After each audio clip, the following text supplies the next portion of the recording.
aggressively rejecting cars in the city. Screw it, let's leave it like this. Let's create a living museum of traffic gridlock. Let's leave it and never alter it again. It's quite beautifully done. Very, very well done. Right, okay.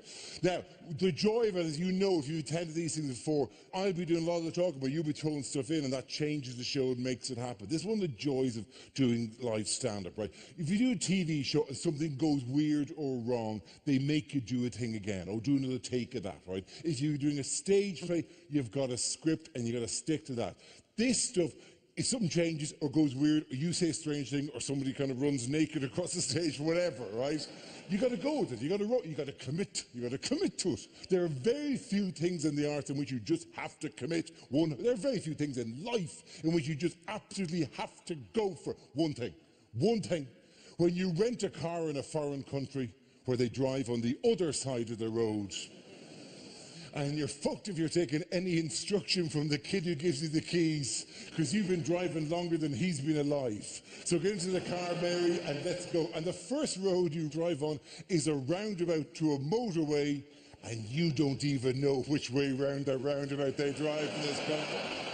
But you're going to go for it. Let's get into gear. Oh, Jesus, where's the gear stick? Why is the window going down? What the hell? What? It's here. What the fuck is the gear stick doing here? What are you doing here? Oh, I must be confident. Get off the roundabout. Get off the roundabout. Any turn, any turn. That one, that one. Which one is that? Oh, Jesus, it's the airport. It's your man. Head down, head down, head down. You just got to commit to it. Like, there's one event that sums up perfectly for me that kind of just boom, and here we go, and this is what's happening. One event that occurred last November, which some of you will know about because it occurred in a small Scottish town called Oban. Right, now, Oban you'll be familiar with here, like whatever. Oban, for those who are joining us who are not from Scotland, beautiful little ferry/fisheries town. You know, you take the boat there to visit the Mulla Kintyre and the Highlands and the Islands. There's a distillery, lovely part of the world, beautiful community. And last November, they went out to watch their annual firework display. And what a fabulous evening it was for the people of Oban. What a glorious, almost flawless, almost without one teeny tiny technical error, hardly worth even the entire fireworks went off at the same time. A massive explosion of the most horrendous, the entire sky erupting in an insane... Those of you who haven't seen it, Google it on YouTube. It is fucking epic. The sky erupting in colour as the people of a small Scottish town cling to their children as they're being blown back by the velocity of it. No!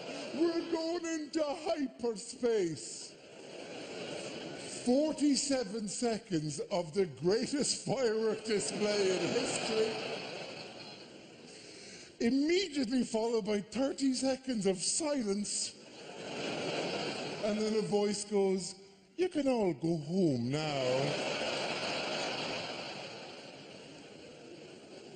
Oh, if you could just create that kind of moment. If you just create that kind of thing, that'd be absolutely fantastic. There will be moments we create, by the way. There will be things that are random and different as they are in any given show, right? Some rules of engagement, for example. I will be speaking at this speed for most of the show tonight. This is kind of an Irish thing. I'll be using bad, I'll be saying fucking feck a bit, right? Go with me on that, right? There's one really bad word a little bit later in the show. Keep an eye out for that. And I'll be doing this, like whatever, I'll be speaking. Are there any other Irish in, by the way? We'll do a few Irish. There'll be more of that, by the way. As the years go by in the next little while, there'll be more Irish appearing here in the UK because things are a little tough at the moment in Ireland, and you sent us a bailout.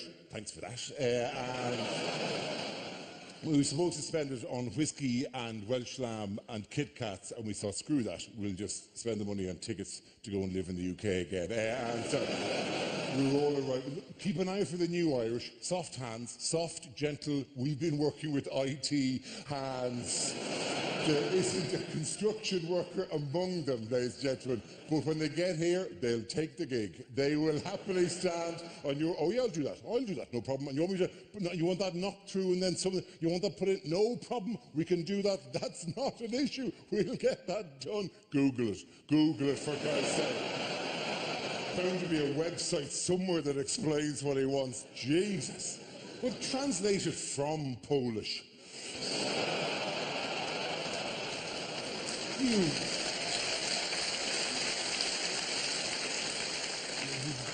You will be sending planes to Warsaw to fly back the Polish builders that you were so dismissive of. Oh yeah, it's funny the first time you flush the toilet and the lights go off, but the shite we're about to make your houses. In 6 months' time, every Wix, every Homebase, every DIY store in this country is going to be rammed with Irish builders trying to describe tools they vaguely remember from a generation ago. Do you have anything that'll make wood shorter? Yes or no? Because I have a gap and I have a plank, and frankly I can't get the two of them to match up. There must be some way that we can wedge this around. Do you have a tool for that? While I have you, I have a tin of paint and a wall. How do I transfer the paint? I have tried lifting it and scooping it, I've tried flinging it, I've tried smearing it. In my mind, there's a thing like a Jedward's head. There's such a... I could lower it in and then run along the wall. There's such a thing even exists, right? So this is joy. I honestly believe that this country needs more Irish people coming into it. And on the Irish occasion, you just need to emigrate just to see more of the world and also to give their own unique takes of things onto the world. Because we've kind of slipped off the radar in the UK. You've kind of forgotten who we are. Like even, for example, the sign, right? Sign of the show, Craic dealer, right? That's a pun, obviously, which I presume most people got, right? Craic being an old Irish word meaning fun, right? And the Craic dealer, because I went online a couple of years ago and went, geez, I've got to come up with the name of a DVD, and I'm sick of calling them Live at the and Live Here, right? And somebody suggested Craic dealer, and we thought, that's brilliant. That's a fantastic title for a show, right? And we stuck it onto the box, and we showed it to loads of people, and they went, that's fantastic, Dara being Craic dealer, I get it, that's great.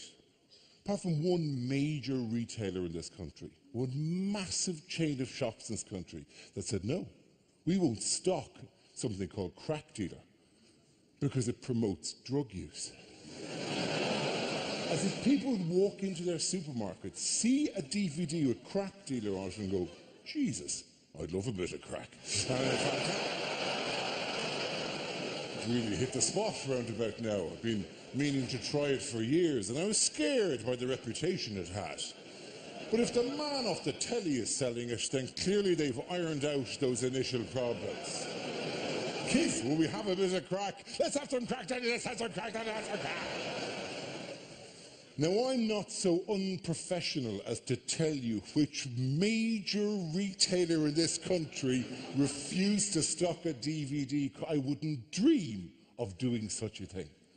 I would merely point out that if you want to come up with an advertising slogan that best sums up the day-to-day existence of a hardcore Class A drug addict, you're not going to do better than every little helps.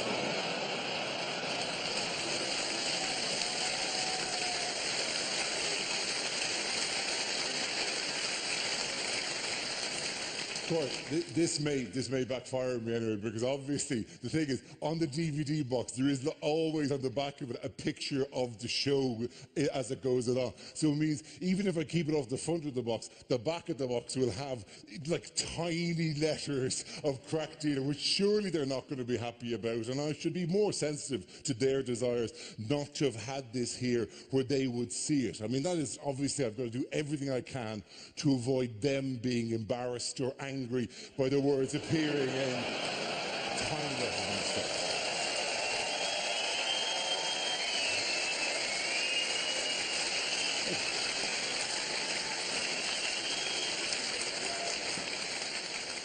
How unfortunate. absolute thing it is good to have occurred there. By the way, my favourite of the UK's kind of forgotten about Ireland stories, right, was a documentary that was on the ITV last year, right? And it was a documentary with the exciting title, Did Gaddafi Sell Weapons to the IRA? Right? I love a documentary with that kind of title, because you're hoping they'll just go, no. Kind of got half an hour of your life back, but they didn't. It's in the documentary, I'm not making this, they had footage, incredible, never before seen footage, of the IRA, full uniform on the back of a truck with a big gun, shooting down a British Army helicopter. Incredible footage. You go, my God, why have we never seen that? That's unbelievable footage. That's incredible. And the reason we hadn't seen the footage before, and I'm not making this up, the event never happened. It was taped. The pictures we saw were taped from a television while somebody played a video game.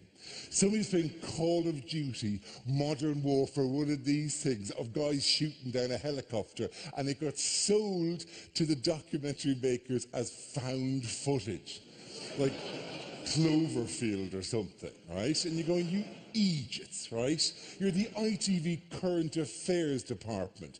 How much attention exactly were you paying for 40 years of the Troubles that you thought the IRA had a uniform? They weren't that kind of army. I don't know and I don't care. My other favourite thing about it, like, it's video game footage. Oh, I love that. I wish they'd actually carried on the scam and sold them a fake interview of a guy in silhouette going, well, the most difficult thing about fighting the IRA was, even if you shot them, they would hide behind a wall and their health would replenish.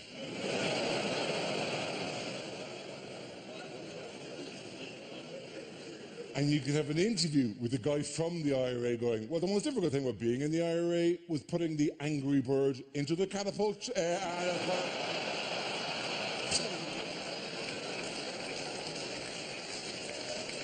Ludicrous as a thing, right? There will be messing around. Look at your little faces. Look at the people I'm going to come to and have chats to, and it's going to be fantastic. Some more than others, by the way.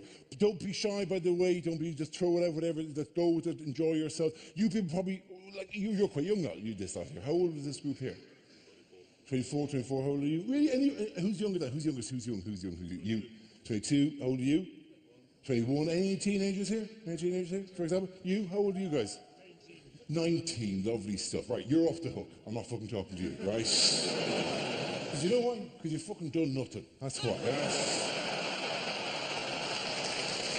There's a bit where you guys, you know, I might not take the gamble and you're only starting doing stuff, but this lad, nothing. You know, hey, what do you do? I don't need to know an essay title, right? That you've got to deliver. Like, well, you're only starting off. Look at these gnarled fuckers here, right?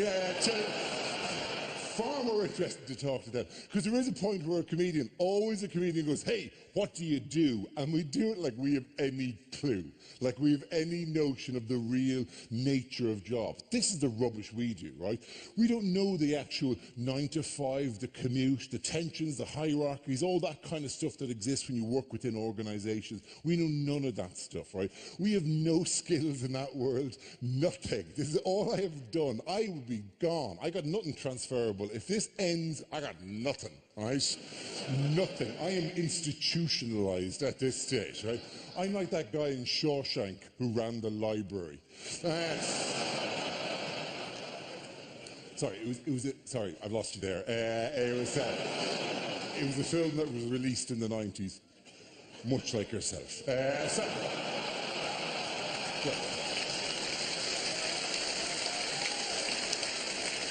But it does mean when you go, hey, what do you do? Like, we genuinely really bluffing. We haven't a clue about these kind of stuff like there. I mean, particularly people who work in large organisations. Do you work in a large organisation, for example? No, do you work for yourself? What do you do? What's your name, firstly? My name's Keith. How are you, Keith? Keith, are you a local? No, I've come from Dunblane. You've come from Dunblane. Good to have you down, Keith. Very, very good. Andy Murray, of course. And Keith, what else? What do you do? have my own business. You have your own business. Oh, you're at the top of that kind of stuff, right? Oh, this is exciting. This is exciting what you do. How many people do you employ, Keith? Only 3. Only 3, Keith. You are the bedrock of this economy. What you are doing is 3 now, but Facebook started with 3 or 4 or possibly 12. I don't know. Apple, all the companies, they all started with something like 3, Keith, and you will take your industry and you will make it huge. What do you do? I sell furniture. You sell furniture. Maybe not so much. Right? Really, most of us have chairs at this stage, Keith. It's done, right? Do you even make furniture, or do you sell other people's furniture?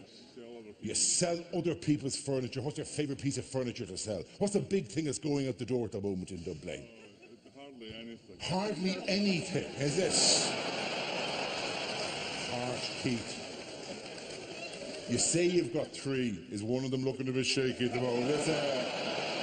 Have you got your eye on which one it is? Is it last in, first out, Keith, or is there kind of a difficult chat to be had? We're not selling a lot of chairs here, lads. Tick-tock, tick-tock. That's all I'm saying, right? I want you to bring some of those lamps home with you and see if you can shift them on the open market at the weekend, right?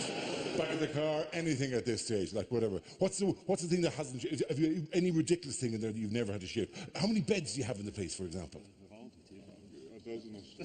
A dozen or so at any given time, like whatever. And do you ever sleep in the office? Do you ever jump from one to one? Do you ever line them up, right? This is quiet. You're not selling anything. Do you ever line them up like whatever, just bounce from one bed to the other like that?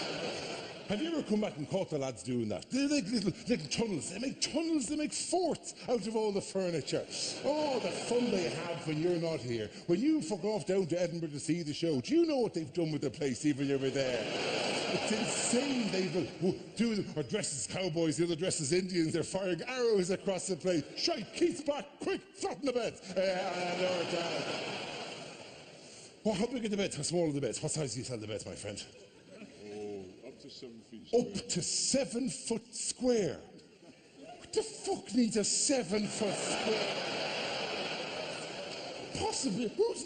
How many giants are coming into Dublin? Hello, I want to buy a bed. I can't go in the door, for I am 7 foot tall and also 7 foot wide. I am a giant who likes group sex. Please, can I find a bed which is large enough for me and the many women I lure back to it? What kind of sexy-ass basketball players are hanging around in Dunblane looking for beds at the moment to ship women through? What is the target market for a 7 foot, 49 square feet of bed? There are flats in London you would just use that as carpet. You just push it in the door. How great would that be? Honey, do you want to come home? This is my house! It's my house! Boing! That'd be great! How high is the bed? Does it have things underneath it? Does it have drawers or shelves or stuff? Can you hide? Yeah, do people ever hide? Do you ever do hide and seek during the day? Where some people go into the cupboard and go, boo, I'm here, kids. Yeah, you see, it's not the most business-minded conversation you have with people about what they do. Have you ever sold a 7 foot by 7 foot bed? Have you? You have? How big was the person you sold a 7 foot by 7 foot bed to? He was 5 foot 3. He was 5 foot 3. Lying on the bed, just laughs, swirling around, stars, crucifix, every possible shape. I'm going to see this way, and across that way, and an angle and everything. And was he single or was he married? He was married. He was married. And was the wife 9'8"? Was there some sort of... You could sit in one corner in a kind of fetal position, like whatever, but she stepped out like a starfish. Was she a starfish? Would he marry a giant starfish? She was 6 foot and she was Russian. I love the details you note. She was Russian. Typical of those Russians coming in here demanding huge beds. They're like that, the Russians. Are there any Russians in the room tonight? Good. What are the fucking chances that that's a Russian? What are the chances that that bloke goes, hey, yeah, I'm Russian. So, violate. So you're genuine Russian. Is your chair large enough for you at the moment? Or do you wish to spread out and take as much space as possible? So the Russian wife, to impress the Russian wife, you had the bed and very, very good. Are you a mate of Keith's, by the way, that lad there? And do you work in the same industry, or do you work in a big company or a little company? I've got my own. You've got your own company? Oh, this is impressive. It's like the Dunblane Small Business Association night out.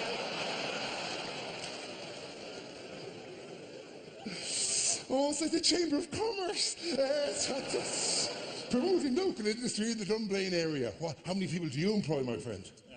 18. 18? Don't look down on him. Look at this. Doing what, my friend? What's the company do? We're opticians. You're opticians. It could be 18, it could be 9. You're never sure, is it? You can move further back around. How many people are? Wait a minute. That's the same guy. Hello, yes, I'm here to collect my pay. Fucking hat change. I am here to collect my pay. Oh, this is for my beautiful Russian wife, Olga. Do you know, it's cute. 18 opticians. So people in Dunblane don't, like, big beds and can't see for fuck. Right? Who needs 18 opticians? Is it a one branch or is it a series of branches? 18 staff. You've got 18 staff. But how many opticians? 5. 5 opticians, okay, and there's loads of support staff doing all the bits and pieces there. Still, it's a fairly huge branch, isn't it? No, we've got 4 places. Oh, 4 places. So there's 5 opticians and 4 places. So what does the 5th optician do? Is he just there with an engine running all the time on a moped? We've got an optical emergency. You've got to get to branch number 4. I'll be there in half an hour. I'm here. Thank God you're here. We had 2 people come in at the same time. I can't deal with that kind of pace. One of them is saying E, the other is saying G, the other is saying L. I'm confused. It's just a blur of F's and G's and L's. I just have to put the Q's up just to fuck them up, just to have loads of Q's. I've stuck one guy in a holding pattern just going Q, Q, Q. This isn't very difficult. Q, I'll be back with you when the other optician comes. Good work, my friend. Good to have it here. No, they're not big. See, the thing is, when you talk to people in the audience, or when you talk to people in the audience, you're looking for the jobs that people understand. We understand that, we understand that. It's the technical jobs, because, see, there are 2 types of jobs that are really, really interesting, right, that the audience automatically get, right? Job type number 1, right, is it the kind of job we all learnt about as children? Right, you know, like, well, to a certain extent, like furniture and opticians, they're okay at that. Like fireman or baker, they're the dream kind of thing. Fireman, or job type B is the kind of thing you could possibly use as sexual role play, right? Like fireman or at a push, baker. So. Very much a niche market, but you get the idea, right? Those 2 lads here, for example, right? What's your name, sir? Brian. Brian, what do you do? Work for Velux Windows. You work for Velux Windows? In what capacity? Do you install? Do you look through? Do you sell? What do you do, my friends? Don't look at him. I don't know why you look to him. Why are you looking to him for this situation? Is he your boss? Does he also work for Velux Windows? The man beside you? Does he have any notion about how Velux Windows worked? No. So why the fuck did you turn to him and the kind of... What do I do? I'm lost, John. Hold me. Hold me, I say, Velux. And he asked a second question. I didn't know where the fuck to go with it there, right? Did you install them myself, my friend? Make them. You make them, my friend, with your hands, with your rough, gnarled paring and planing and shaping them. Roughly. Fucking ass you are for Velux Windows. Don't fucking name the company specifically and then go, yeah, we just fucking banged them together. It's all right, yeah. It's fine. I'm out of here, right? It neither opens nor closes. Well, you wanted ventilation, didn't you? Well, now you've got more ventilation than you could have possibly dreamed of. With every installation comes this bucket. Just move it around as you see the drips forming. It's fantastic, right? Insult that company. And what's your name, sir? Drew. How you Drew? Drew, what do you do? Joiner. You're a joiner. Oh, sure, listen, lads, and you must chat about it all the time, about the bit that goes in like this and the bit that goes like that. It must be fantastic. You're a carpenter. What kind of carpentry do you do, Drew? What for? New house builds. New house builds. Is it for kitchens or roofs, Drew? What do you do? Everything. Everything. You do everything. They just go, get Drew. He'll do the lot. But there's nothing here. There's just a tree. Drew does everything. We plant trees and then we wait. And then Drew comes and everything gets done. He makes a house and some paper. It's incredible what he gets out of it. Then he makes a crown of the leaves and we wear it in a pagan ceremony. Then we go into a sauna and we beat ourselves with the twigs that he's taken. Everything gets used by Drew. Drew is the most recycling man in the world. There's hardly a piece of the tree. If there's a squirrel, he cooks it and we eat it for lunch. Everything. Gets eggs out of the nests, and it's unbelievable. He's made a suit out of leaves. It is incredible what Drew can do. Literally everything. You see a tree, Drew doesn't see a tree. Drew sees a supermarket of excitement and possibility. That's what Drew does. Everything. A thing that gets done. Tell me, Drew, who does everything. Do you do the roofs as well, Drew, do you? Of course you do the roofs. Are you ever up there, Drew? Do you ever stand, Drew? I've always wondered this with the lads who work on the roofs of houses. Do you know when you build the thing up and you've got the gable out, right at the very end, Drew? Do you ever stand at the very end of the gable, which might be quite scary. I don't know how you are with heights, right? But get the guy who's with you just to hold you around the waist, right? And then you lift out your hands and you go, I'm flying, Jack. I'm flying. See, this is the joy of it. They're all kind of like small business people who work for themselves. That's quite cool, right? Because usually there's a lot of large organisations, and they're larger are the most bewildering thing in the world for me. I cannot handle big organisations just because I have no experience of them. The only experience I have of big organisations is if I do like a corporate gig for them, like a Christmas dinner or something, right? And I'll go in. And the bit that makes it weird is they always send you some sort of briefing document, some sort of note, right, of the things, never useful, never, oh, you could say this, or you could say, it's always things that sooner you didn't say, right? Like, for example, Velux would probably go, if you're ever asked about Velux products in a public environment, don't say you fucking knocked them together in a rough manner, right? That's just a little... But it's always like, hey, so glad you could come along, delighted to have you here, whatever you're doing, don't mention one-legged Johnny. And you're going, when I wasn't about to mention one-legged Johnny, I didn't even know one-legged Johnny existed. But now you've said the name one-legged Johnny, and it's like a red rag to this particular bull, because all I can think of now is what words can I possibly say, so that midway through the gigs I can force tables to be pushed back and one bloke will hop out going, fuck you, I ain't right here tonight to be insulted by the likes of you, you prick. I did one during the year for a company called Happy Pets. Happy Pets, fine company. They make pet products for pet shops. Any one of their products taken in isolation is a kind of thing that will get you laughed out of Dragon's Den. Any one of them would do that, because they're all like a small, squishy mobile phone filled with catnip so that your cat can feel like an executive.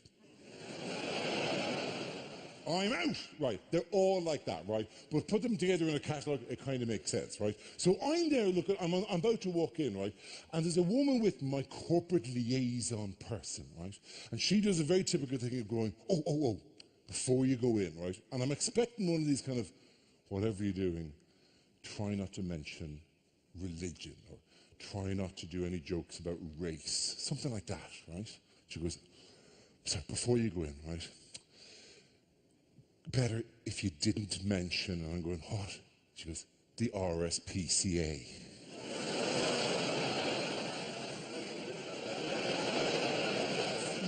ludicrously specific rule, and I got nothing on the RSPCA. Tonight's show doesn't end with a montage of photographs of me cleaning the oil off a gull or making tiny splinters for a hamster out of twigs. I got nothing on the RSPCA, right? So I say, it's all right, Pat, we're not going to mention it. But then something struck me and said, hang on, you mean don't slag them off? And she goes, no, don't mention them.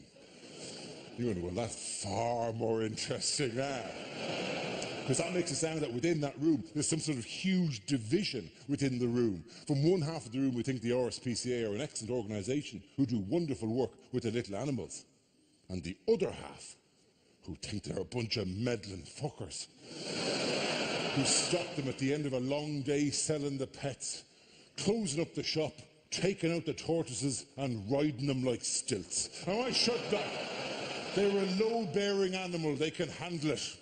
And they're ribbed for my pleasure. It's fantastic. Now this is dancing in my head, unhelpfully, as I'm in the room, Mark, and I'm looking around at all this kind of stuff, dancing in my head, and it's also complicated the fact it's one of these rooms where there are round tables. If you've ever gone to one of these events where there are round tables and people sitting, great for the dinner, right? And then when the entertainment starts, suddenly half the table are facing the wrong way and have to do the shufti manoeuvre, where they get the chair and go like that. They all shufti. They were great shuftiers, apart from one couple right at the table at their front who didn't fucking shufti at all, who basically didn't move, who just offered me the back for the entire length of the show. Occasionally would do each other go.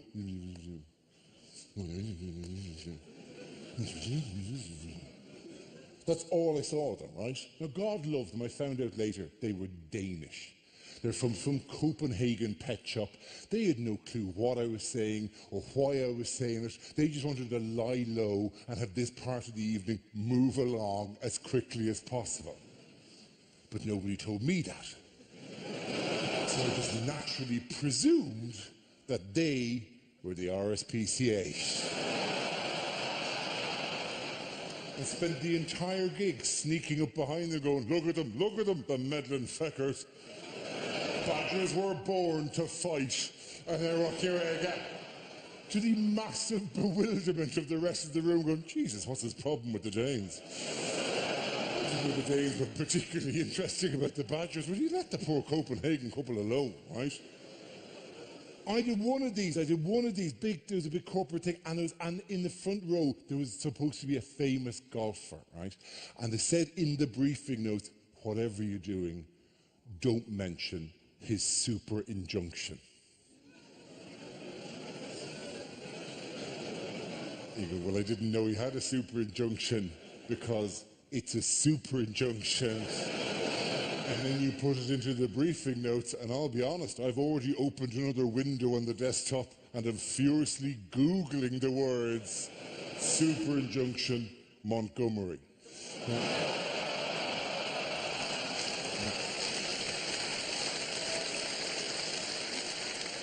I am not going to tell you what it was, because you're going to look it up anyway. So why would I waste time going into the detail? Do you notice that I've already given you two things to look up, Oban fireworks and super injunction. I am the only comedian who gives homework out as the gig proceeds.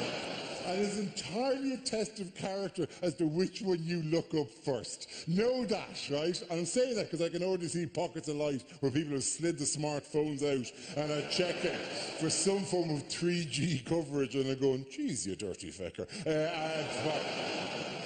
I had a weird thing. After that gig, I was trying to recover from the weirdness of that gig. I was in the bar in Gleneagles and I was sitting, minding my own business, drinking a glass of scotch. And the weird thing happened. A woman walked over. Woman in her mid-50s, sort of pearls, twin set, very elegantly dressed, little bit pissed, but sat down beside me, right? Plonked herself down beside me. Now, it's not unusual for people of that age to come over, because usually it's because they've got a kid who's 23 or 17 or 11 or 19, and they'd like to get an autograph, and then, yeah, fine, grand. She doesn't mention that. Doesn't mention anything that indicates to you any clue who I am. Just starts going on about how great it is to be out. Oh, it's fantastic to be out. Isn't it lovely to be out? It's wonderful to be out. Isn't it great just to be out? And I'm looking at this woman going, you are neither lesbian nor Chilean minor.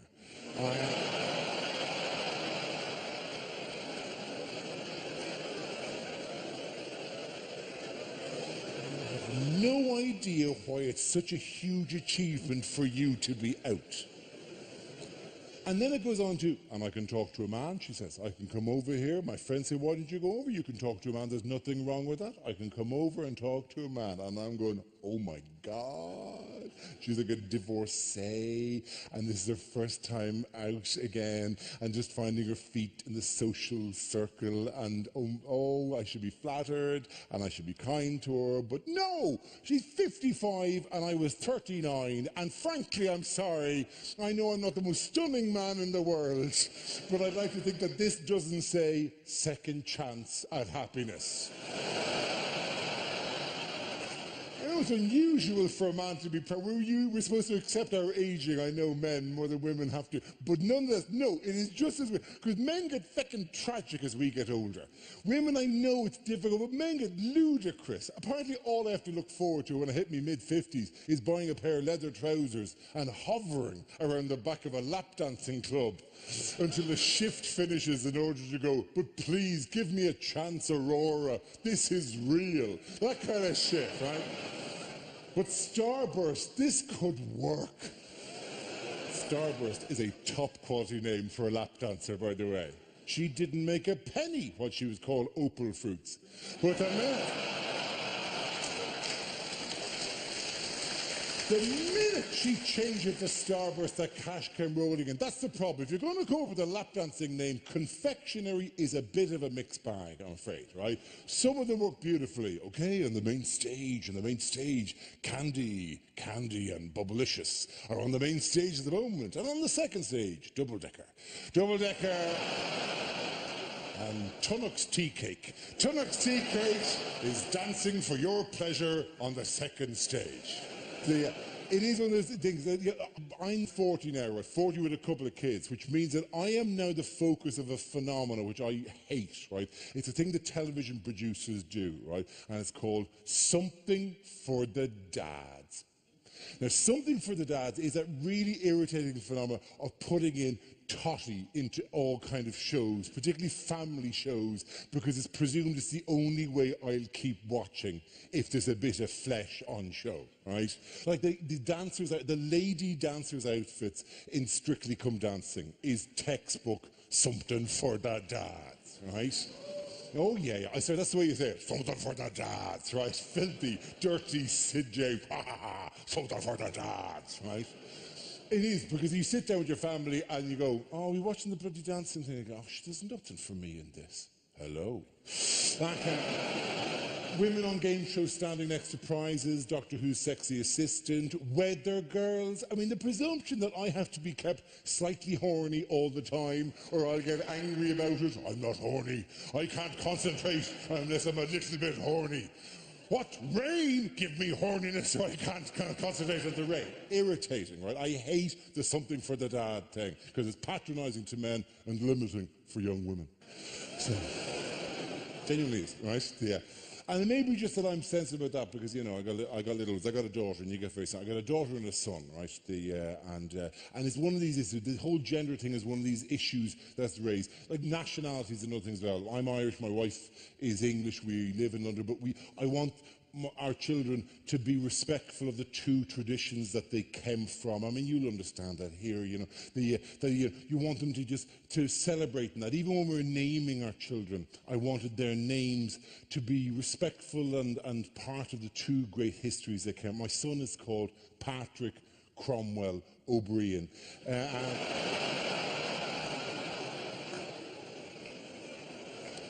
Love that you get that. It's not true, by the way. Ridiculous, of course not. No, here's the thing that is true. I was on the Jonathan Ross show about a month and a half ago, right? And I was on with a rapper, right, whose name I keep forgetting, because they all get stupid, like Exhibit or Stanchion or Hedgerow or, you know, Field Mouse, right? All get ridiculous names. He's called Labyrinth was his name, right? And all we heard for the entire morning was, oh, here's Labyrinth, there's Labyrinth, where's Labyrinth, is Labyrinth here? Oh my God, look at Labyrinth, and Labyrinth would appear in his purple trousers with his little purple hipster glasses classes, and there goes Labyrinth. Labyrinth was in his crew, and now Labyrinth is doing his sound check, and then I was in makeup at one stage, and Labyrinth was behind me, and they called, "Oh, Labyrinth, we need you now," so Labyrinth would leave, and there goes Labyrinth, right?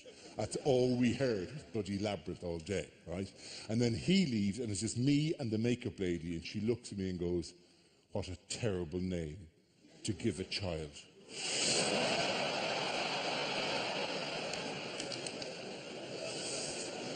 It's not his real name, Pet. It's his rapper name. They all have silly rapper names. When Plan B was born,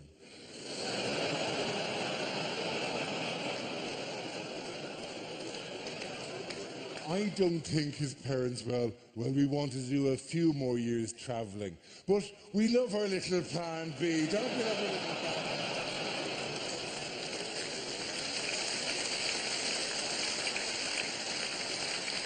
No, you do worry about these. For example, with regard to the little ones, that whole thing like that, something for dads and all that kind of stuff.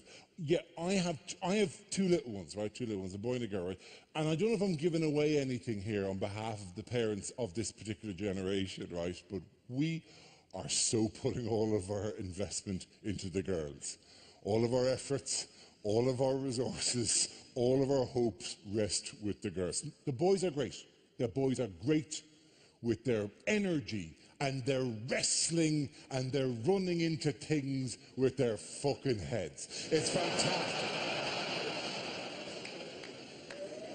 Meanwhile, the girls are using language and social skills and building things, literally building things with stuff that boys mainly use to push into the cat. It's quite remarkable. I say this, I had a woman come up to me after a gig, and go, "Oh, it's very interesting what you said about parenting there." I said, "Oh, wasn't?" She goes, "Yeah." She goes, "I have 4 sons," she says, "and I love them, but they are stupid."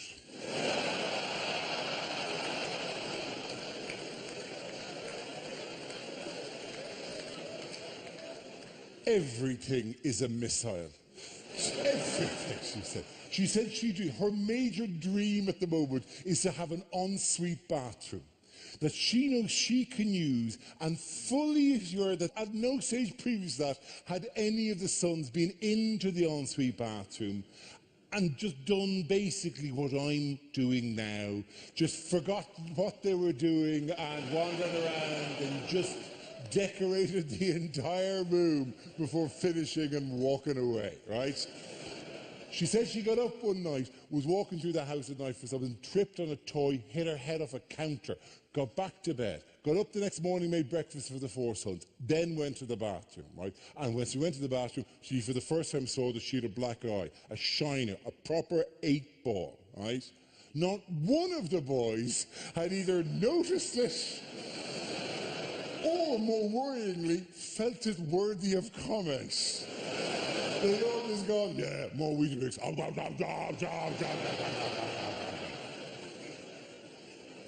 One of those things, yes, it is. You worry about these gender things as you never had before. Other issues, like, for example, I was watching a football match with a 2.5-year-old of mine, right? And I get very passionate about football, and I was roaring at the television, right? Roaring at with that, like. And then the game ends, and I go quiet, and I'm in repose, and I look at this little face which was glowing with learning, right? And this child looks at me and goes, "Bloody Jesus Christ."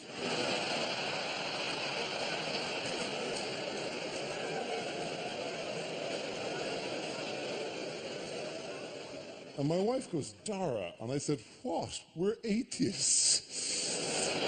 This is hilarious." We've a non-denominational secular education. There's no religion in our schools. Yeah, that's the way we're doing it, like whatever. So imagine my surprise, the twist, that I've had to sit through 2 nativity plays already. We're atheists in a non-denominational secular school. What the hell am I doing watching?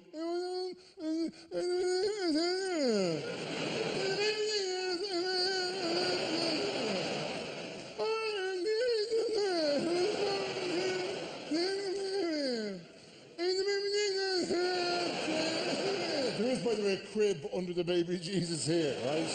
This isn't the first ever production of Limbo Christ.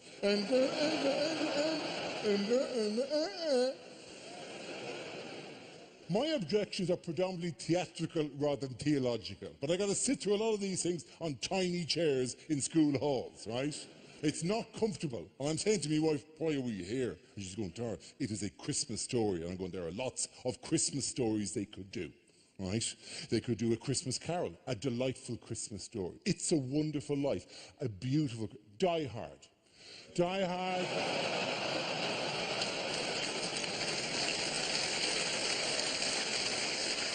Die Hard is one of our finest and most beloved Christmas tales. Who among us would not prefer to see an under-5s version of Die Hard? Just once. Small, barefoot child shouting, "Yippee-ki-yay, motherfucker," as they run through a cardboard representation of the Nakatomi Plaza. I, for one, would love to see that. What else would you suggest? It doesn't have to be Christmassy. Free your mind. What would you love the kids to be doing a version of? What's that? Gremlins, yeah, but non-Christmas. Let's go non-Christmassy. Saw. You want to do a version? One of the children has to remove his own leg with a rusty hacksaw, and another one lies on the floor. Is he dead? Is he not? Spoiler alert for the whole life of it. See, it's amazing how violent it gets very quickly. What else should we do? What'd you say? Pulp Fiction. Inevitably, there's a Tarantino suggestion, right? Small 5-year-old child overdoses on heroin, finds a freaking epi needle rammed into their breastplate, and then there's a big shoot at the end. Give me one more. Braveheart is fantastic. Braveheart is a brilliant suggestion. Paint half of their faces blue, give the other side Georgia's flags, and make them run across the hall at each other. So good, I could say.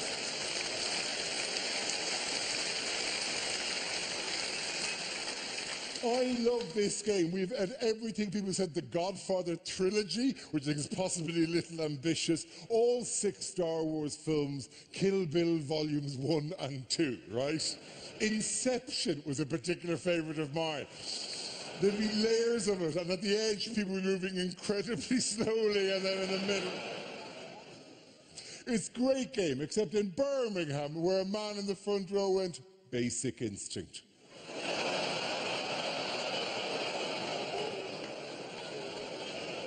No, you have literally ruined it now. You've destroyed it. You've made a mess of that. Right? Awful.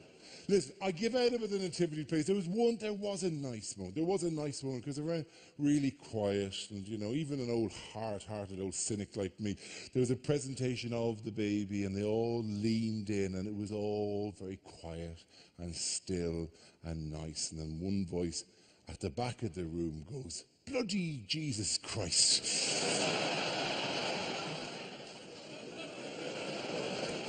So proud. As I'm sure she did, because at the end her teacher came out and said, "Thank you all so much for coming along to the Class 1A's Christmas production this year." And I, at the back of the room, nudged my wife, went, "Finally, something for the dads."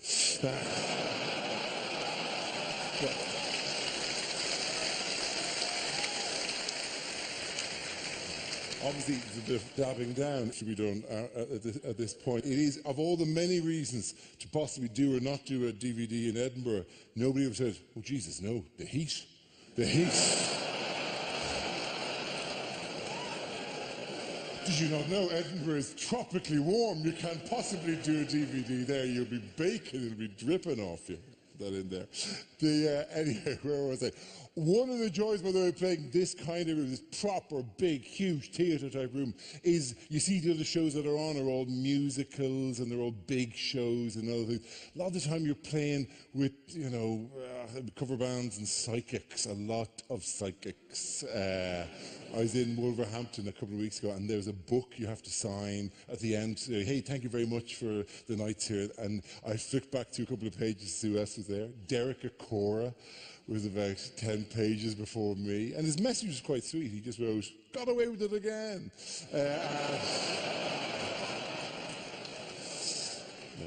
Sally Morgan, TV psychic. I find myself on tour in the same venues as her a lot. I find myself, either there just after Sally Morgan, TV psychic's been, or just before she's been in, and it's a bit of a chore. Now, Sally Morgan comes onto my radar because of my nerd rants. I have a tendency to look at things that offend me on a rational level and to get irrationally angry about them.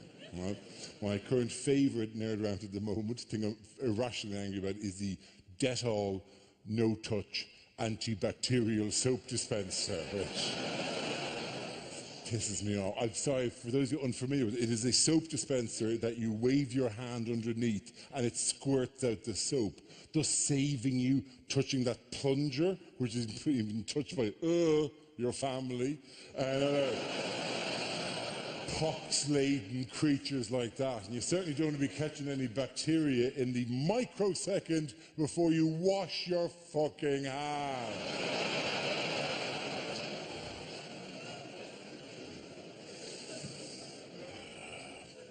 But I find myself, as I said, touring and crossing paths with various people, which means that I then talk to the stage staff who tell me exciting stories, right? For example, about Sally Morgan, TV psychic. They told me a story once. I don't know if it's true or not. They told me, and legally I'm going to cover myself and say it's their fault. Nonetheless, here's the story. She was on in Belfast, in the Waterfront Theatre in Belfast, and it wasn't working out for her. I'll sympathetically say she was having a quiet night, as we often do as performers, right? Sometimes it just doesn't click, right? And it wasn't clicking, and the audience turned and started taking the mickey out of her. I started going, "Sally, can I talk to my mother?" And she'd go, "When did she die?" And the person would go, "She's not dead yet." "Sally, can I talk to my sister? Is she dead?" "No." Eventually, a woman said, "Sally, can I talk to my father? Can I communicate with my father?" she said. And Sally went, "Is he dead?" And the woman said, "Yes."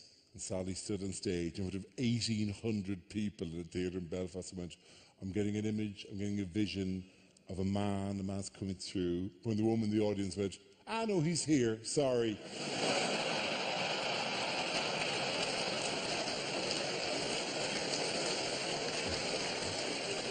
Now, that's an old story, right? My favourite one, last year, Sally performed in Dublin, my hometown, in the Grand Canal Theatre there.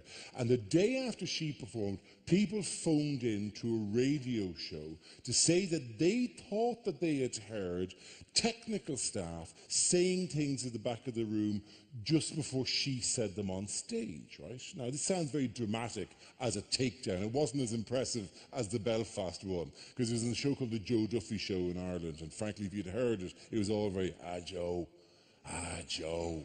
Do you know, they were saying it, Joe, and then, like a minute later, she'd say it. It's like, Joe, it's like she couldn't talk to the dead. Right, partial credit at best, right, for that. But the Daily Mail reported this story, and Sally Morgan, TV psychic, is suing them for libel. I think this is a point where I go, whoa there, Sally, time out there. Now, you are not, what, in a court? Sally, you do not want to go into a court where they treasure things like proof and evidence. These words have a certain meaning, and you, a TV psychic, do not belong in that environment at all. But let me just say, Sally, if you're going to court, I'm fucking coming with you, right?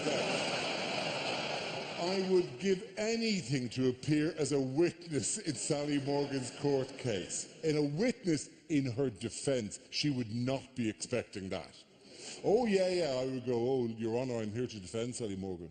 For she has a rare and precious gift. She can see into another realm, Your Honour. She's not the one who's at fault here. No. The real culprit in this situation are the dead." That's literally how dramatically I'll do it. I'll lean forward and everything. In fact, in my head, it's even more impressive. Your Honour, she is not the real culprit. The real culprit in this situation are the dead.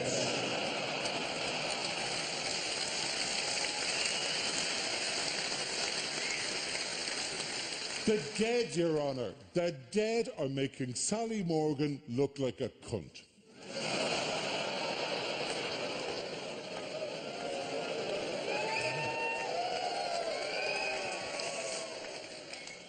They are, though. Not enough people say this about the dead. The dead get off scot-free. The dead are arseholes of the highest order. The dead are pricks. The nice psychic is there trying to talk to the dead, and what are the dead doing? They're mumbling and muttering and forgetting basic information like their own names. What kind of assholes are the dead? I've got a man here. Oh, what is your name? What's my name? John, James, Julian, Julia, Mary, Miranda, Miriam, Tiddles, Bongo the cat, Shamu the whale. Try them all, try them all, try them all. I'll improvise, I'll improvise. The dead are pricks. My current absolute favourite of these fights at the moment, I'm in a battle at the moment with astrologers. Now, I say astrologers in the full knowledge that half the room, myself included, have to do a quick, oh Jesus, which one is that? Astrologer, astronomer, astronomer, astrologer, which one is which, right? Irritating it is that these two things that have such incredibly different philosophies have such ridiculously similar names as astrology and astronomy. Everyone makes this mistake. Karen Brady off The Apprentice, who is ultra efficient, very professional woman, always very smart, whatever. I met her just before I did the show Stargazing Live, the science show I did with Brian Cox, right? And I met her just before that in the BBC, and she said, oh, what are you doing next? And I said, I'm doing a show about astronomy. And Karen Brady went, ooh, you don't believe in that, do you? And I went, yes, Karen, I believe in the stars. Everyone makes that mistake. Everyone makes up astronomy and astrology. In fact, I will give you a little hint, a little kind of, a learning aid so that you don't make... remember Richard of York gave battle in vain to remember the colours of the spectrum? Here's a very simple one to remember which one is astronomy and which one is astrology, right? And it's all in the word. Astronomy, nommy, nom, as in nom, nom, nom, Brian Cox is delicious.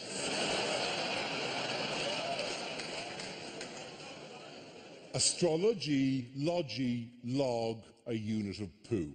That's how.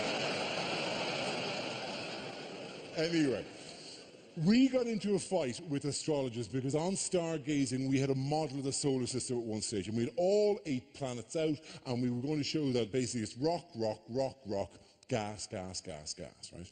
And I got an extra point that I wanted to throw in because I got the Earth and I spun it around. I go, there you go, here it goes, round again in a year. And look, there goes around in another year, right? The Earth has the orbit of exactly a year. None of the other planets have an orbit of a year, or any multiple of a year, or convenient fraction of a year. Like a year later, they're all over the place. And a year after that, they're all over the place even more. Right? There's no reason that you would share any personality traits with somebody born the year after you. It makes no sense. And Brian Cox, to his eternal credit, stood beside me and went, obviously, on behalf of the BBC, we must have balance. Can I just say, yes, astrology is nonsense.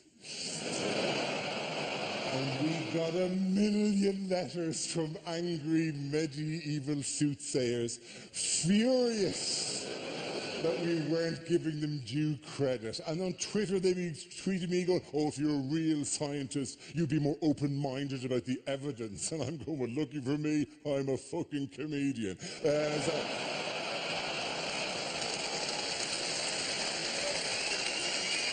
And they all wanted to come onto the show, onto this BBC science show, to give their side of the argument. And you're going, no, you can't come on. Why? It's a science show. You can't come onto it because your work clothes are a cape with stars sewn onto it. You're called Madame Zaccarino. That's why you don't get to go on a science show. You get to do premium rate phone lines in the back of the newspapers. You don't get to do science shows. These are the choices we make, right? So, There was a part of me going, oh, Jesus, bring them on. Bring them on. That means if we bring them onto our thing, that means I am allowed, quid pro quo, appear on any television show they do, right? I'm allowed to appear just on Daybreak, right, on ITV. I'll be sitting at the end of the couch, just reading the newspaper, while they're over there warbling on about, you know, Aries this or Virgo that, and the host would eventually go, thank you very much, Madam Zaccarino. But of course, under broadcasting regulations, I must now turn to Dara. And I put down my paper and go, everything she said is shite. All right? Same time next week, lads. Same time next week. We'll see you then. Good stuff. And a lot of people say, it's a very soft target, Dara. It's a very easy, and it is a very easy. It's a bit of crack. We all know that. You open the paper in the tea break in the office and you go, John, you're going on a long journey. Oh, Mary, you might come into some money, right? That's fine. It's just a bit of a laugh. I get that, right? In fact, we had in Newcastle on the tour, we had 3 prison officers from a prison called Franklin Prison, right? And they were in the row, and we were saying to them, how brilliant would that be if every day they went around to the cells and read the lads their horoscopes? How fantastic. Oh, you might be going on a long journey. Oh, but there's new love.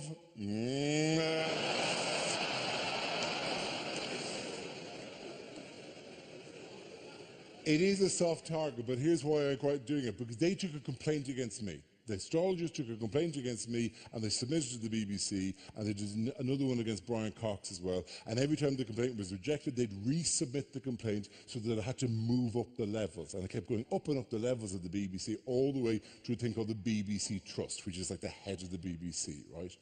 You should read the ruling of the BBC Trust. You should just read the tone of the ruling of the BBC, which is just, would you ever fuck off? Seriously.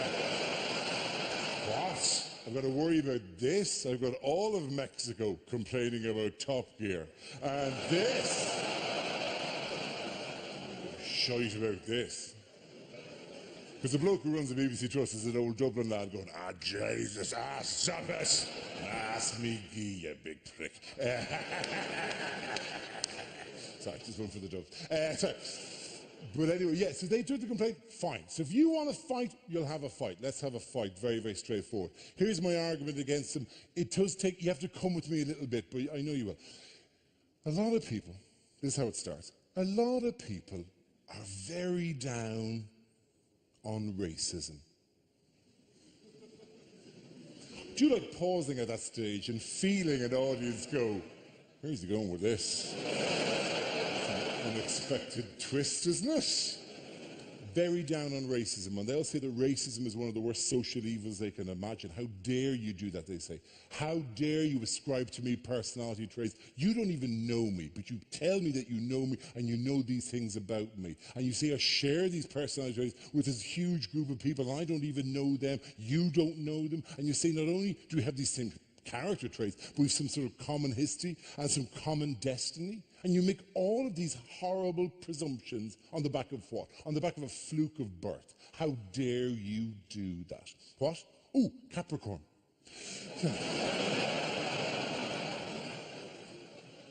Here's the thing. If you want a clumsy tool to divide the population into distinct groups so that you can make predictions, racism is way better than astrology.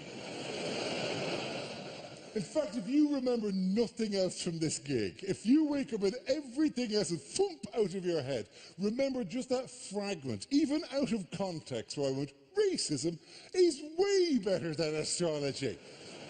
That's your hashtag for the gig. Racism is way better than astrology, right? That's the one thing I like. Don't mix it up. Don't. If I find any of you going, what was the show about? Oh, it's great. He said, racism is for the dads. That when you're a dad, you're allowed to be a little bit racist. And he's right, you know, he's right. I've learned a lot of things when I became a dad. Anyway, racism, way better than astrology. That's the, and here's the proof, right? Take a piece of paper and write down all the star signs, 12 of them. Then get another piece of paper and write down all the different racial groupings you can think of. You'll get to 50, 60 easily. Then if you're Irish, you can start going county by county. That's another 32, right here in this country, you start going, Glaswegians do this, like whatever, and Geordies do that, and Scousers do. You'll get up to 80 easily, at which point racism is 6 or 7 times more powerful than astrology in dividing up the population. And here's the clincher. How much better would daybreak be if once a week they had a racist in making predictions? We'd all tune in to watch that. So, Terry, what's ahead of us in the next 7 days? Well, it's going to be a big week for the Jews.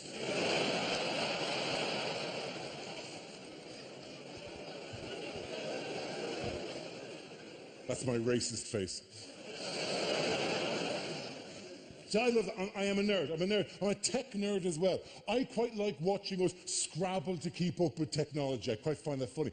A friend of mine invited me round to his house to watch a football match in high definition, because he had a high definition box and a high definition television. And we sat down after 10 minutes. I went, John, this is not high definition. And he went, what are you talking about? It's a Sky HD box and a HD ready telly. I said, but are you using a HDMI cable to connect the box to the telly?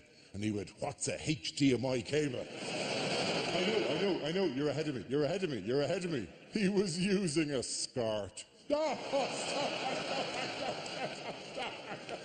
know. I need hardly explain to you, in that configuration, that will merely bleed the high definition out of the picture, rendering it normal definition. Here's the best bit. He'd had that for 6 months. For 6 months, he and his wife had watched this and convinced themselves it was high definition. They'd watched Avatar, gone, look how bright it is, look how vivid, look at the clarity. He had placebo high def. It's kind of a very rare form of high definition. We're surrounded by technology, but we don't really know how it works. Right? We think because we're at the very breaking edge of all technology that somehow we're geniuses. If we ever fell back in time, fell through a wormhole and landed in Renaissance Italy, and we landed in front of a council of the finest minds of the time, Leonardo da Vinci, Botticelli, Michelangelo, and we think we'd be gods. They would look to us and go, my God, and we'd jumpstart science. We'd be a wonder of the age. We'd tell them things they would never have heard of. It'd be incredible. No, we're 3 questions away from looking like fucking Egypts. Question 1, what do you have in the future? Traveller in time? And you go, we have an amazing thing called a computer.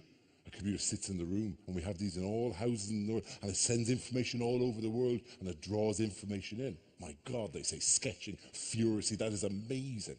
And how does it keep going? Well, it's connected to the wall by a cable. And what happens there? I don't really know, to be honest.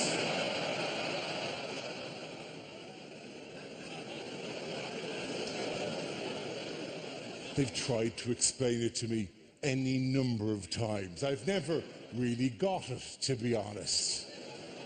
Basically, there's a thing that lives in the wall and it makes the pictures change. That's the gist of it anyway. They are walking away at this stage, and you're clutching, you go, wait. Oh no, we have a thing called a fridge in the future. A fridge is an amazing machine because it keeps cold on the inside, and we can put food into it, and it doesn't rot, and that means we are healthier for longer, and they're looking, that's amazing, and how does it work? It hums.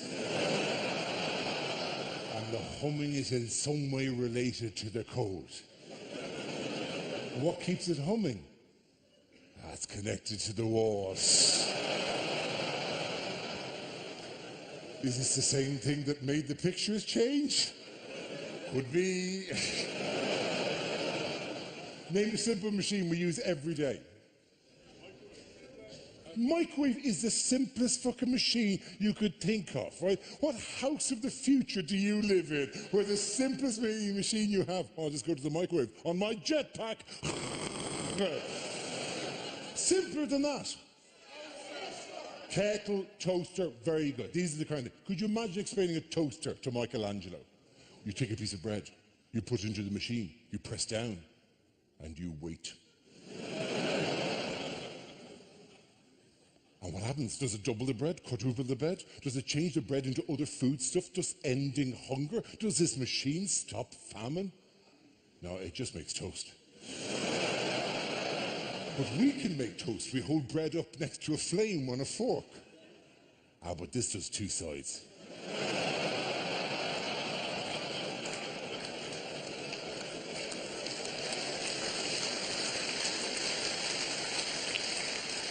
$500 of science and advancement, and you can make two-sided toast. I like two-sided toast. And what keeps the machine hot?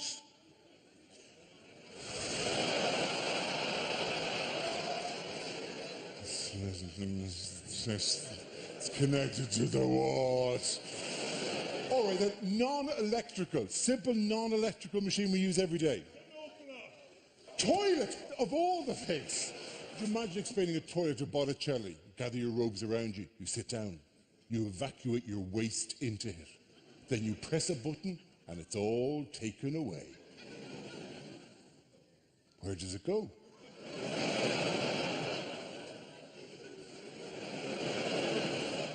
It goes into the wall.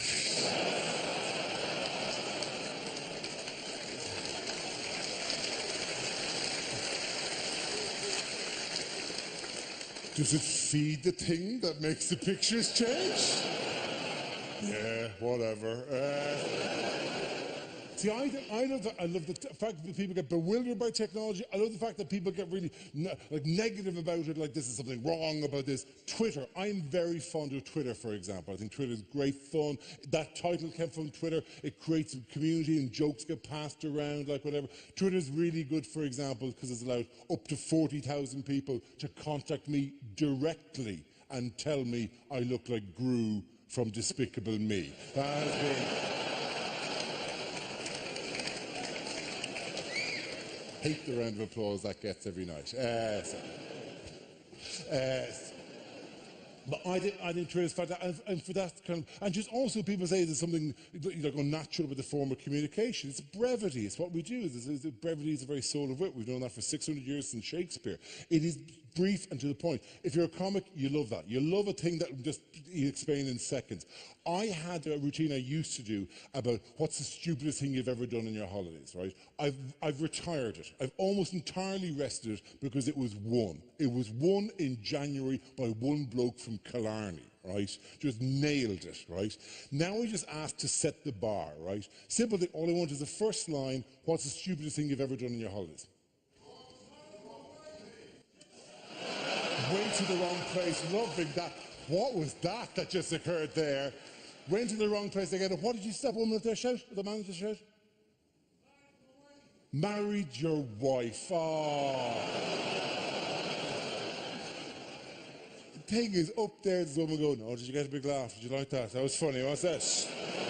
Oh, did you get a big laugh off them, right? Oh, well, why didn't you go home and go to bed with them? Because you're not fucking going home bed to me right now. Went to the wrong place, married my wife, they're all fine. Any more? Whatever that was. It's even more like a political speech than it was. Oh, from head to head! Surprised you didn't all rise up and do whatever it was she wanted. Come on! See, they're all fine, but you see, they're all grand. They could have occurred anywhere, right? Okay, grand. You went to the wrong place, grand. That did occur in the wrong place. Married the wife, could have married the wife. You could have happened anywhere. I went out in Killarney and said, what's the stupidest thing you've ever done on your holiday? And one bloke goes, I kicked an armadillo.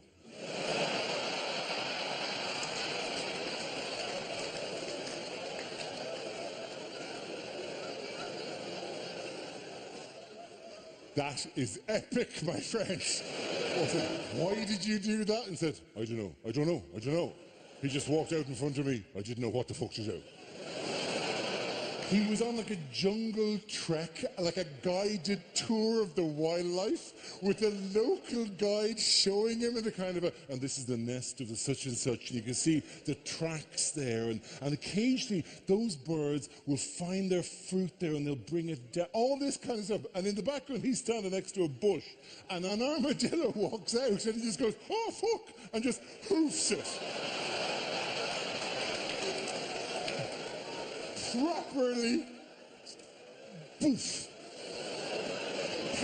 got his leg underneath it with the instep, lifted it over a tree.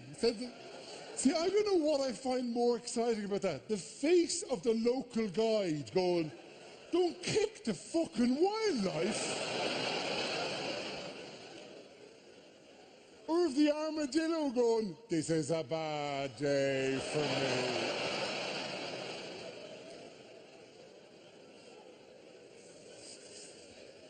Apropos of nothing, stupidest thing I've ever done on my holidays was in Bondi Beach in Australia. I was there, I was looking at the surfers go fizz, fizz, fizz, up and down, standing on the boards, comfortable, looking very, and I went, I can do that, I can do that. I went to the board rental area, rented the largest board they had, ran to the water with the music from Hawaii Five-0 playing in my head.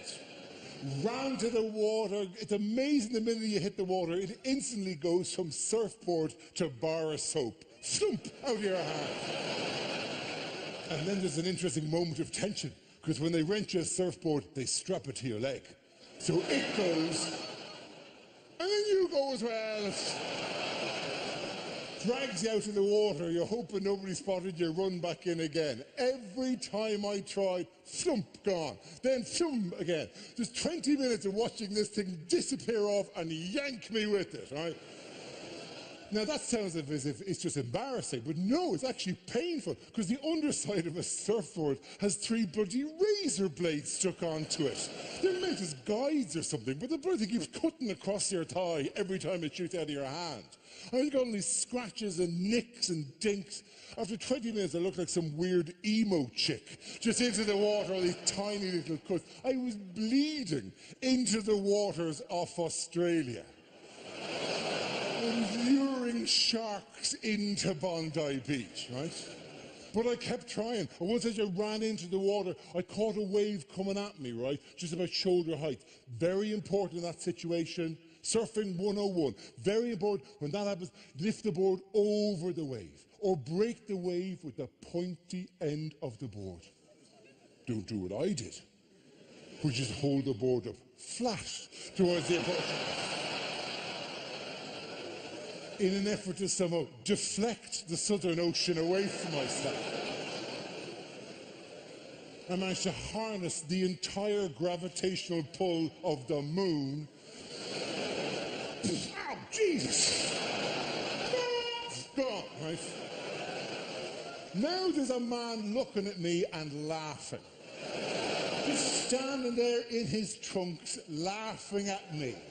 And I'm going, I'm going to do this, right? Ran into the water and leapt onto the board as if to mount it, like a rodeo thing. I went, I've got you now, I've got you. Oh, Jesus, you're not as buoyant as you let on a minute ago. I just ended up forcing it down and wedging myself on the sand with the waves just lapping in and out around me. I'm just staring at the other surfers going, how are you lads? Yeah, good day in the water, isn't it? A couple of great breakers out there, aren't they? Fantastic. I think I'm a bit of a break myself at the moment because I'm weak with the blood loss. But nonetheless.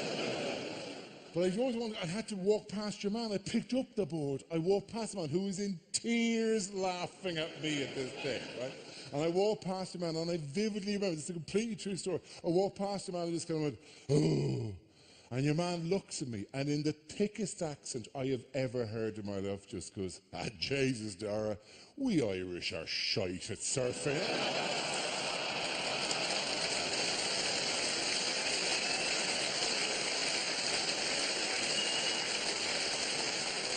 Completely true story.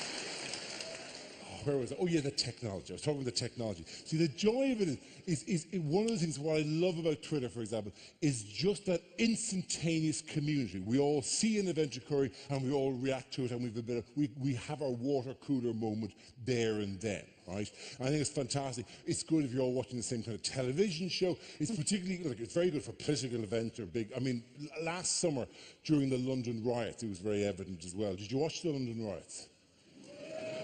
But 7 of you did. The rest of you waiting for the box set to come out. Oh, yeah, it was a big enough deal now, the London riots. Now, and obviously the reaction to it wasn't, this was fast, but it wasn't necessarily profound. Everyone's reaction was that standard hackneyed reaction to the riots, which was, I wouldn't have done that.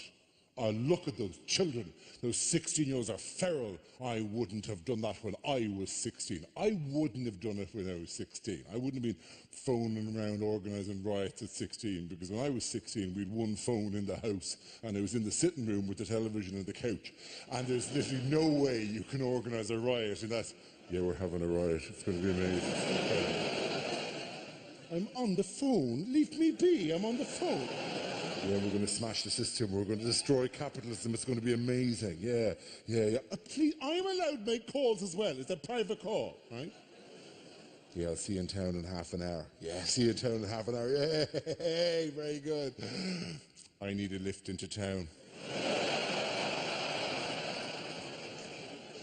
Besides which, I was 16 in 1988. In 1988, nobody is looting a television. Jesus Christ. Fucking heavy is this thing. God almighty, my arms are killing me. Hello, officer. I haven't even been out of the shop yet. What was intriguing for me, though, about it, right? What was intriguing for me about the way Twitter reacted to it, because the corner of Twitter I live in will be quite media, quite liberal, quite left-leaning, right? And it was amazing how quickly these people, seeing riots in the street outside their houses, whoosh, went authoritarian, went very harshly right-wing, right? Suddenly they're all crying out for rubber bullets to be used and water cannons to be introduced to the street. And they're going, lads, these things are not as sweet and whimsical as their names might suggest, right? Rubber bullets in particular. Geez, it's not like, oh, we got some rubber bullets. What do we do with these? People have taken over the bouncy castle. Boing, boing, boing, boing, boing. And water cannons. What do we do with the water cannons? Distract them with the rainbow. Oh, so many colours. It's lovely. Oh, I'm all wet. Sexy time. What they're for, right? They're vicious. But people get scared. They get scared of crime and it doesn't want to affect them. People get particularly scared when you've got kids. You get very, very scared very quickly because you want the walls built higher. You don't want crime coming into your home, right? I have a very specific fear about crime in the home because I work nights, right? I'm giddy every evening because I work until 11 o'clock at night, whatever, and so the energy level stays up. I don't get to sleep till 4 or 5 in the morning, most nights. I'm just always up till 4 or 5 in the morning. I'm an owl. Basically, I will be up when the burglar comes. And I know the way I say that makes me sound like my own mother. Oh, I was up when the burglar came. Oh, Jesus, the burglar's here. Go down the shops. We've nothing here. The house is that thing. There's nothing. Go down, get some biscuits for the burglar. Burglar, don't look at the mess. Don't look at the mess. The place is a state. Right? But I have a genuine fear because I'm going to be in my hall and there's going to be a burglar in the kitchen. I'm going to be behind the hall door, right, which is one of these doors that has wood to here and then frosted glass to here, and I'm going to know what the hell. I don't want to face the guy. I want to fight the guy. I want to threaten the man out of the house. I want to scare him out of the house. I don't know how to do a threat. I've never had to do a threat in my life. I have a vague sense that it has to be quite punchy. You can't threaten somebody and let it tail off. You can't go, get out of the house now, or I'll do something. I don't know what I'll do, but something will happen. I'll be bad, right? That would be quite punchy. If I'm behind the door and he's in the kitchen, what should I shout? Give me the first initial thing to shout. What? Hands up.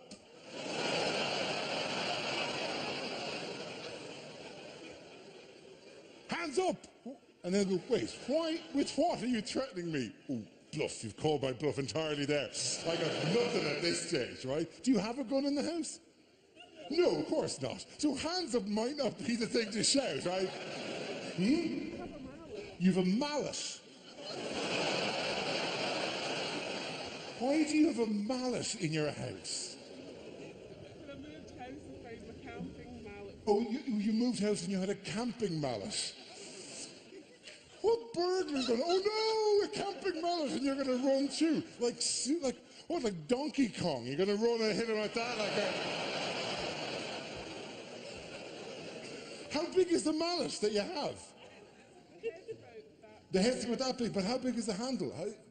About that. So your sphere of influence is really only that wide. Don't come near me, or I'll punch you to the ground, right? Hands up, I've got a mallet. I don't think that's going to work as a give me another one, give me another one.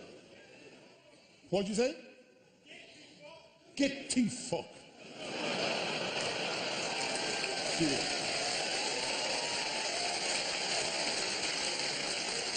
It's more the exasperated tone. Get to fuck. Like it's a wasp.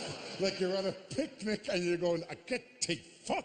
The fucking fucking sick of the fucking burglar. Get to fuck. It's good though, and obviously it's culturally very significant here, right? As a thing, right? There was a woman who shouted something out there. What did you shout? Yippee-ki-yay.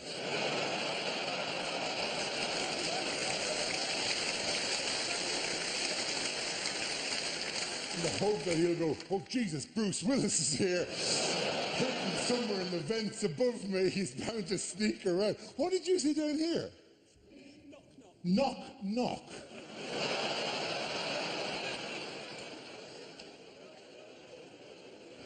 Just going to confuse the burglar. In my own house, I was supposed to go, knock, knock. And will he automatically go, who's there? Orange. Orange who? No, I'm not doing this fucking joke. Just get out of my house, right? No, what was the line after knock, knock? Oh, he would say knock, knock.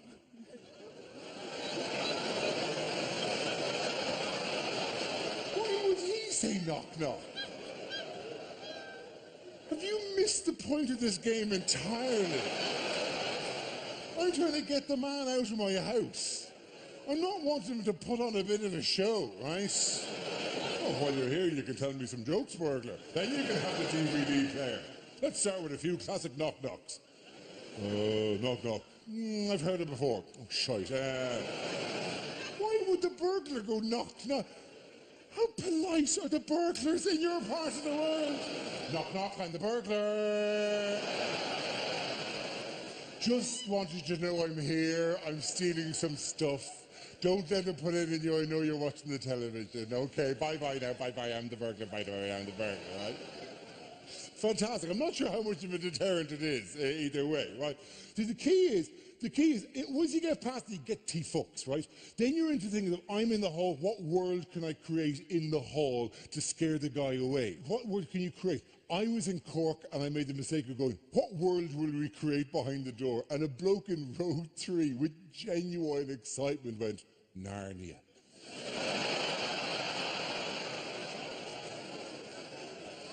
As if I should slightly open the door and then throw fake snow into the gap. And they go, you must leave now. The ice queen is coming. You must leave now. What would you do behind the door to create the illusion that you've got something with you?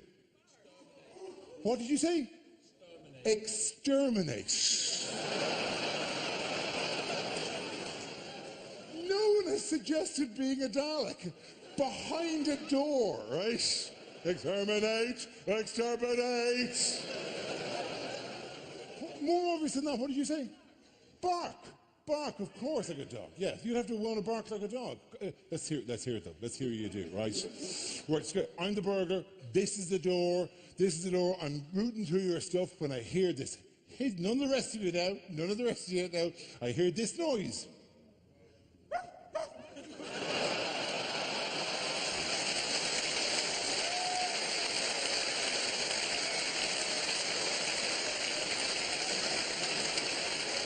Nothing scares a burglar more than a tiny dog. A tiny dog released from the handbag he lives in. Go on, go on.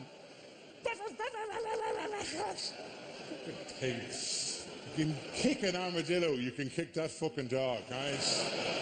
No difficulty doing that. Right, okay, Grass, you can do a bark thing. You can do a Dalek noise. That guy's quite straight. Anything else? Go on, one more over here.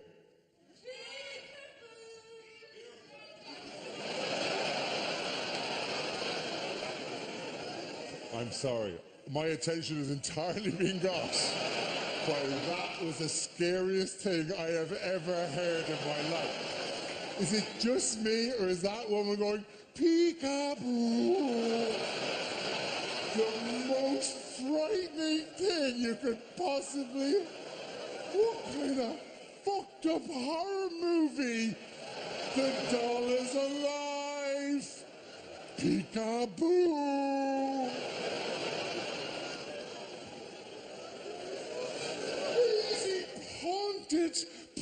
guest house does the guy think he's in?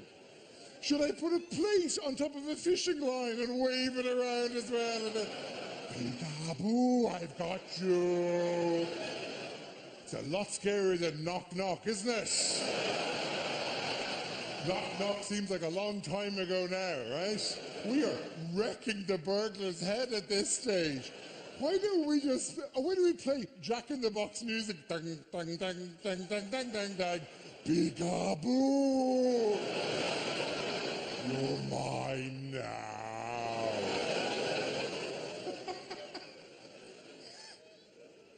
There is one answer, not as creepy and weird as that.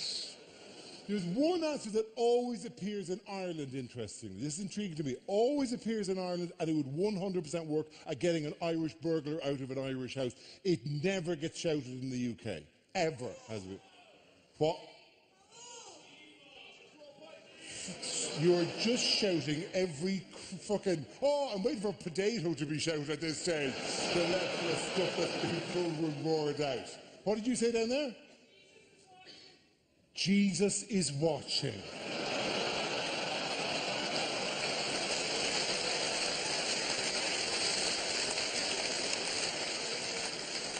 I think these days you might be overestimating the power of the Catholic Church. You said the local priest is watching, that'd be more scary for them than Jesus. No, the killer phrase, and I'd be surprised if it didn't work here, the killer phrase in Ireland, right, that if you want to get an Irish burglar out of your house, you open the door slightly and just shout, I know your mother. No Irish burglar stays in a house. Oh, Jesus, you probably do, and they're gone. Listen, they're all brilliant suggestions, you creep. They're all brilliant suggestions. Don't get me wrong, I have an alarm. I'm not an idiot, right? I have an alarm in the house. In fact, I'm not showing off here. I've got a motion sensor alarm in the house, right? Oh, they're great. They're nothing to do with home security, but every time you come home pissed, you try to beat it. It's not that being a homeowner is really responsible, but now I find myself tiptoeing through my own house going, oh, I've almost got it this time. Really, the amount of times I've gone to bed and my wife has gone, did the alarm go off? And I've gone, shh, sleep now, go to sleep now, nothing to be worried about. It was a short circuit or something, some sort of error, nothing to be worried about. You go to sleep now, everything is safe, sleepy time for you, sleepy time for you. She's gone, were you playing Mission Impossible again? I got to the stairs. The bloke came in to install this alarm and stood in the middle of the kitchen and went, well, the sensor over there, and the sensor over there, and the sensor over there. And as he was doing this, one of our cats just walked past him, right? Your man goes, is that a cat? When a grown man does that, you just have to savor the moment before you launch in and go, is that what it is? We have been Googling furiously for weeks. We've even scanned them in at one stage. We've narrowed it down to slightly larger than a large hamster, but smaller than a small elk. But with that new information, I think we can narrow the search down even more. Honey, it's a cat. I know. We never thought. That's great. Yeah, it's a cat. So what? And your man goes, well, rephrase, it's not going to work now. I said, what do you mean it's not going to work? He says, well, the system cannot tell the difference between a cat and a burglar. I'm standing looking at him going, well, let me explain it to the system. A cat is about this height. A burglar is about this height. If a cat ever breaks into my house and it's this height, I want the fucking alarm to go off.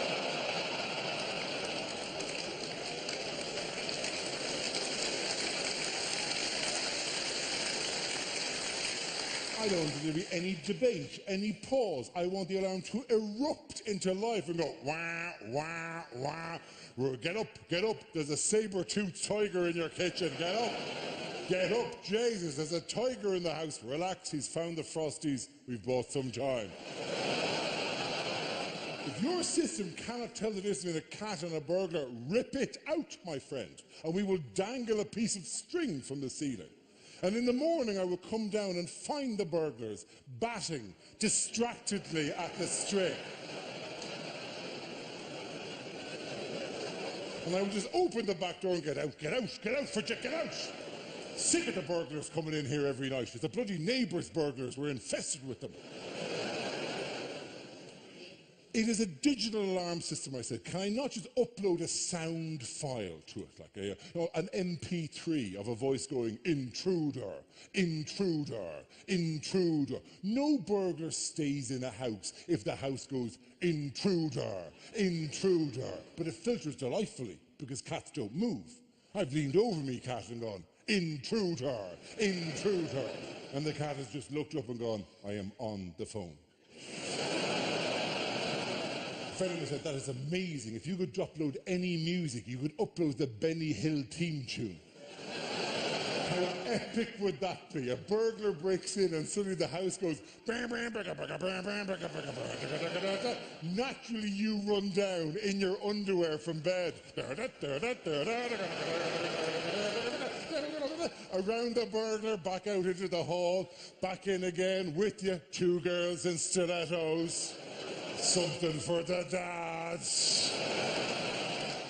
And my wife said, no, you're not having Aurora and Starburst hanging around the house every night. I said, honey, it is for home security. You are not taking the safety of this family seriously enough. I do not want to have to deal with the burglar in this situation. I will give one piece of advice before I pretend to walk off. I'll do the thing where I walk to there, turn around and come back out again. Keep an eye on it. It's magic, right?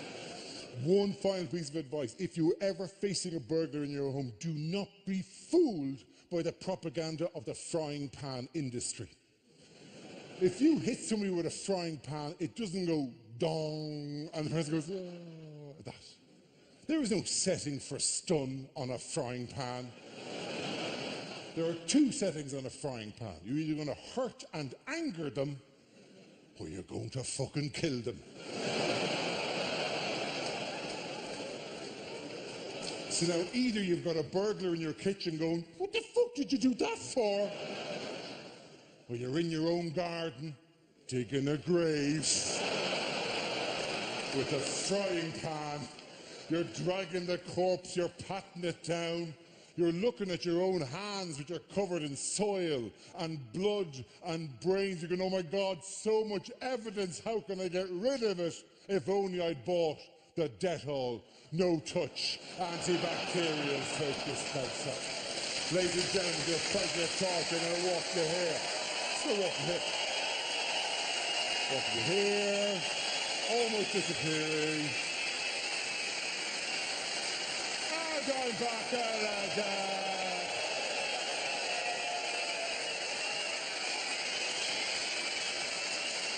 Good piece. Listen. Just a couple of things. Absolute pleasure to talk to you. You've been fantastic. A couple of things to say to you. By the way, one of the joys of doing that encore thing, right, is that like it draws a line, so I can drop in a joke here that I have no place for in the show, but I love, right? So here it is. Don't you hate it? Don't you hate it when you get a taxi and the taxi driver cuts somebody up and the guy he cuts up looks at you? You're the prick. Like you went, here's £100, get me to the theatre now, I don't care how many toes you have to step on to do it. I hate that. So any time I'm in a taxi and the guy cuts somebody up, I always make sure I'm rammed up against the glass doing this.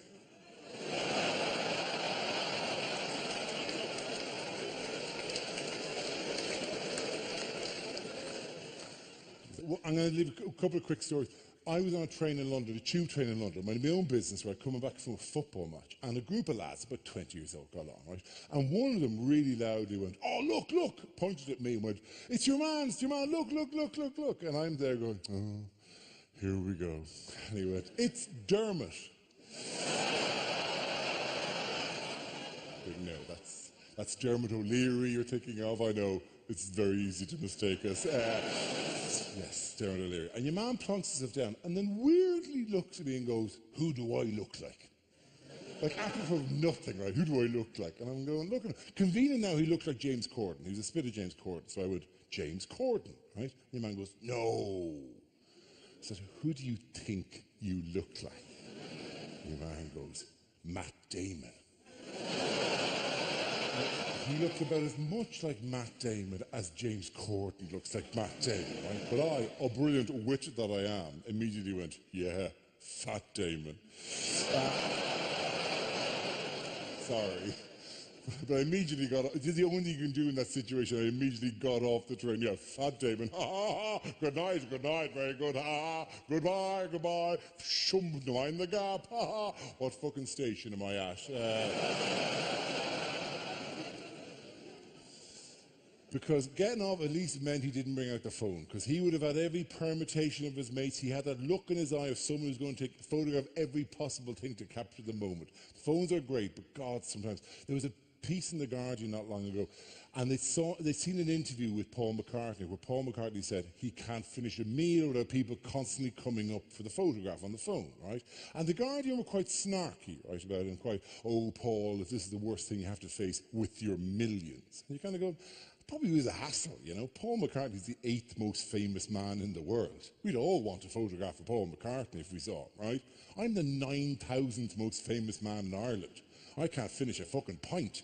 In Cork in particular. Cork is a great town, but Jesus, they're obsessed with their Facebook update status.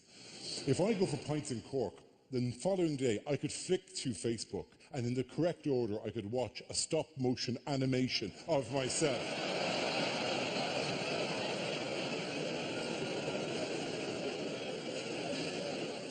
People are weird about it.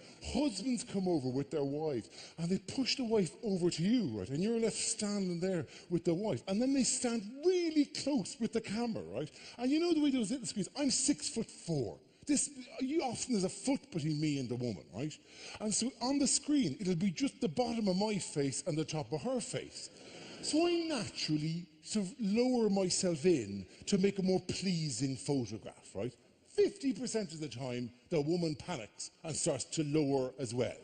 Now the two of us are descending together, right? So what are you doing? I don't know, you started it. Fucking stay where you are. What the fuck, I'm getting panicking now.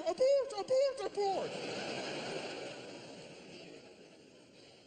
Once I was sitting in a bar in Dublin. I was drinking angrily, you know, occasionally you just having a pint about something, right, with a mate of mine, right? And a woman came over and tapped me on the shoulder with the camera in her hand, and she said, is there any chance of getting and I said, of course.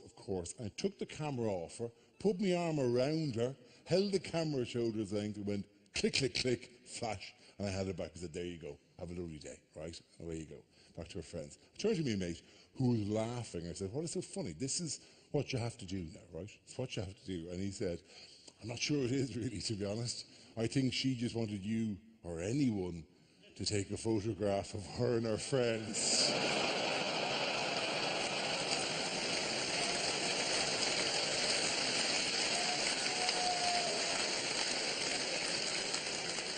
There is nothing more earthing, more grounding, more good for the soul than slowly turning in a bar to see a woman holding up your face on a camera and mouthing the words, who the fuck is this?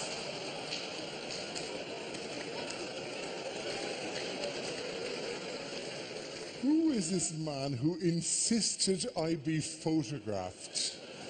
Who put his arm around me and went, yeah, you don't want them, you want this. Now this is the happy memory you want now of your trip to Dublin. Give me a big smile there now. Give me a big smile, click, click, click. There you go, pet. Have a lovely weekend. Bye. I want you, to the people I have made gods of tonight, I want you to respect them and treat their privacy like they deserve it, ladies and gentlemen, because they have been wonderful people. We met legends like the Joiner, ladies and gentlemen. The Joiner who can do everything.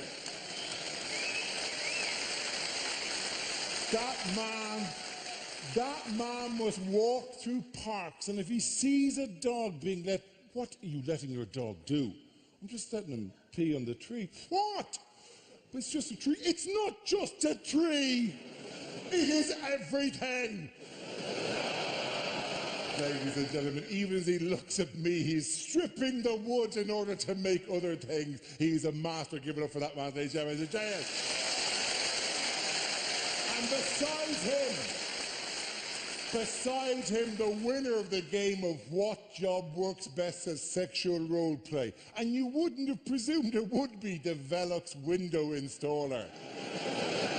But if you're lying in a bed and you say, what are you going to do to me tonight, John? And he goes, I'm going to do to you what I do with my Velux windows. I'm going to do it roughly. That's how I got to do it. And hanging from the ceiling. That's how I got to do it, ladies and gentlemen. For the man who installs windows, give a round of applause.